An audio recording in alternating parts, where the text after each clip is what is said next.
Makaon sa itong manok. Kurting! Kurting!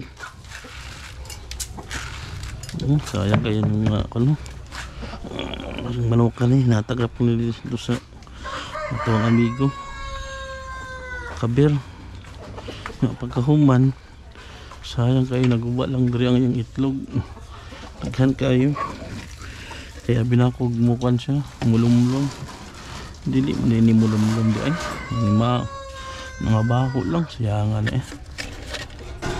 Sayang kayo. Mga baho lang. Labay lang nato ni. Dapat nato isa ka manok pagid na kwan. Manok ng mga native. Ay mixing lang ang iyong pag dili baho. Wala mong incubator. Sayang kayo, natanggalan kayo. Baho lang ba? Wala magud ko kabalugod nga kwan nga dili din sila mulumlum. Kung gipangayuan na nila sa incubator or ginamix sa mga kwan. Mga native nga manok. Ayang labay lang ni. Ako lang naglaga og duha ka buok. Sa baho gid ay. Nga 21 days o 20 days sa manday ni kon sa itlog. Karon to kayo siya nga eh. Ito lang ning ikwan. Ito lang ni siyang ilubong. Pero na isa namang itlog bro. Pag kuha ni pag mantulo ni kabuok, lungagon na ako ni palim sayang. Na pamanggoy kwan.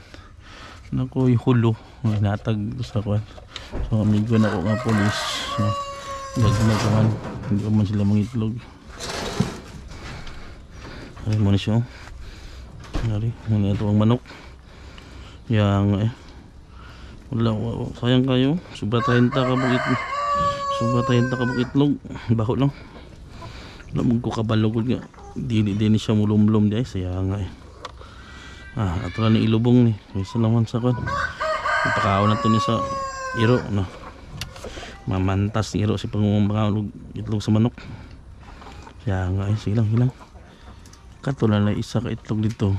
Pag mahimo ng tulo. Lungago na ako na. Kusog biya kay mga aon yung manuka biya.